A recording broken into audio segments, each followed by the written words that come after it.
عائشہ فرماتی ہیں آپ علیہ الصلوۃ والسلام نے فرمایا جب کوئی تم میں سے کھانا کھانے لگے بسم اللہ پڑھی۔ اللہ کے نبی اپنے بچوں کو یہ سکھایا کرتے تھے۔ عمر ابن ابی سلمہ یہ حضرت ام سلمہ کے ساتھ جب نکاح ہوا ام سلمہ کے یہ بچہ بھی ساتھ آیا، بیوہ تھی، یہ بچہ بھی ساتھ آیا۔ تو ایک دن یہ بچہ آپ کے ساتھ دسترخوان میں بیٹھے ہوئے تھے اور یہ بچے ہوتے ہیں۔ اللہ کے نبی کی تعلیم تربیت، جلدی سے دسترخوان پہ ہاتھ بڑھایا اور شروع ہو گئے۔ اللہ کے نبی صلی اللہ علیہ وسلم نے فرمایا تم اللہ بیٹے بسم اللہ، اور پھر فرمایا کل بھی یمینی بیٹے دائیں ہاتھ سے کھاؤ، پھر فرمایا وکل مما یلی بیٹے اپنے سامنے سے کھاؤ۔ سبحان اللہ۔ اب اتنے بڑے آدمی امام الانبیاء سید الرسل اللہ کے بعد کوئی ہستی ہیں، لیکن دیکھیں تعلیم کیا دے رہے ہیں بچوں کو اور امت کو یہ سبق دکھائے تم نے یہ چیزیں اپنے بچپن میں یہ سکھانی ہے۔ تصور نہ ہو مسلمان بچہ کھانا کھائے اور بسم اللہ نہ پڑھے، یہی تو پہچان ہے مسلمان اور کافر کے بچے میں۔ مسلمان اللہ کا نام لے کے کھاتا ہے، کافر جانوروں کی طرح کھاتا ہے، وہ چلتے پھرتے کھاتا ہے، مسلمان نبی کے سنت کے مطابق بیٹھ کے کھاتا ہے۔ وہ بائیں ہاتھ سے کافر کھاتا ہے شیطان کی طرح، مسلمانوں کے بچے دائیں ہاتھ سے کھاتے ہیں۔ یہی تو فرق ہے مسلمان اور کافر کی زندگی میں، کہ اس کی زندگی میں نبی کے طور طریقے ہیں، وہ نبی کی زندگی سے معروم اور خالی ہے۔ تو رسول اللہ صلی اللہ علیہ وسلم فرمائے بیٹے سم اللہ بسم اللہ پڑھو، اللہ کا نام لو، اور کل بیمینی دائیں ہاتھ سے کھاؤ۔ اب تو فیشن ہوتا نا کہ کانٹا دائیں ہاتھ سے پکڑتے ہیں کھاتے بائیں ہاتھ، حالانکہ وہی کانٹا بائیں ہاتھ میں بھی پکڑ سکتے ہیں، دائیں ہاتھ سے بھی کھا سکتے ہیں۔ تو سیدھے ہاتھ سے کھانا یہ مسلمانوں کا شعار ہے،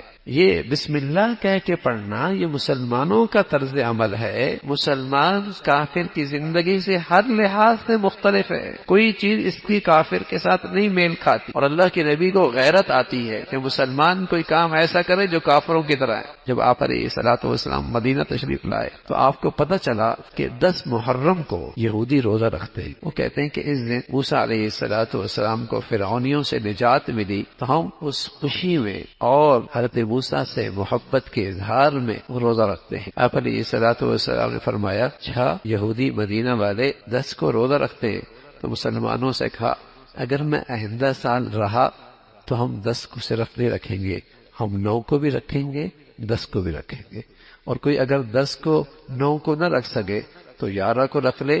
عبادت ہے روزہ ہے، لیکن آپ کی غیرت اس کو گوارا نہیں کرتی کہ مسلمان قوم کا کوئی عمل غیروں کے ساتھ میل کھائے۔ فرمایا ہمارا عمل ان سے ممتاز ہونا چاہیے، مختلف اور جدا ہونا چاہیے ان کے طرز عمل سے۔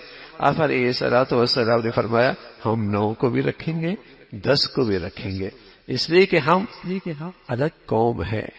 جب کسی قوم کی تہذیب مٹ جائے نا، اور کسی قوم کی یہ ظاہری زندگی ختم ہو جائے، اس قوم کا وجود بھی ختم ہو جاتا۔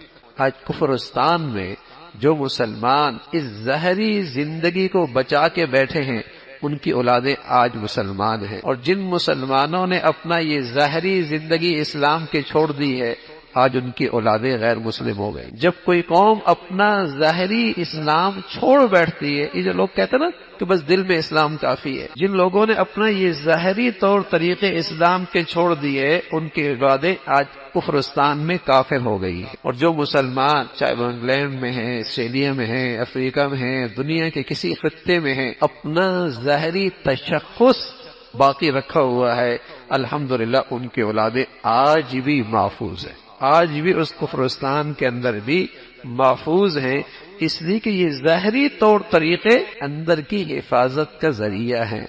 دکان کا شٹر اور دکان کا تالا اور دکان کی باہر کی حفاظت اندر کے سونے کی حفاظت کرتا ہے، اندر کے سونے کی حفاظت کرتا ہے۔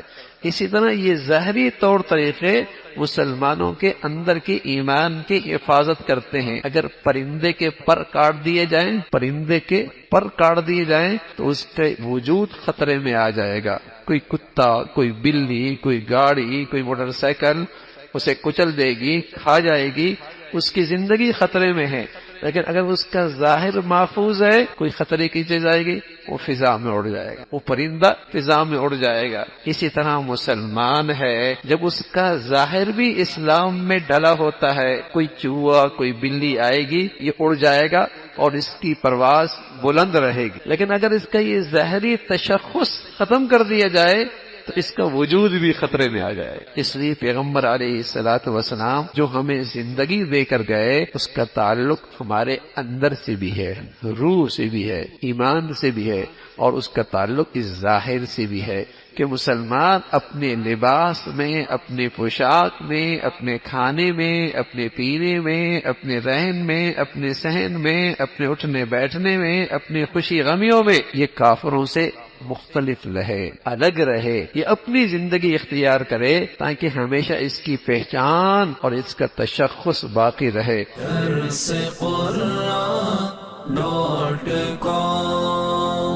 www.darsequran.com